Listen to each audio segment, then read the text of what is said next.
छत्रपती शिवाजी महाराजांच्या जयंतीनिमित्त त्र्यंबकेश्वर येथील सुंदराबाई मठ इंद्रनगर येथे उत्साहात आरती करून जयंती साजरी करण्यात आली।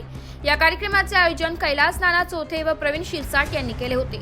कार्यक्रमाला ज्येष्ठ नेते सुरेश तात्या, गंगापुत्र पुरुषोत्तम कडलक, भूषण आडसरे, दिलीप चव्हाण, युवराज आप्पा कोठुळे, बंडू खोडे, अक्षय नारळी, सुयोग वाडेकर, अशोक घागरे, राजू घुले, कल्पेश कदम, आकाश घोडके, ओंकार कोथमिरे, अमित मोरे, ज्ञानेश्वर गुंड, हिमांशु देवरे, विलास कोरडे, स्वप्नील बागडे, प्रशांत खोडे, रंगनाथ जाधव यांसह सर्वपक्षीय नेते, कार्यकर्ते, समाजसेवक व मित्र परिवार व महिला मोठ्या संख्येने उपस्थित होते। यावेळी छत्रपती शिवाजी महाराजांच्या कार्याची आठवण काढत उपस्थित मान्यवरांनी महाराजांचे विचार नव्या पिढीपर्यंत पोहोचवण्याचा संकल्प केलाय।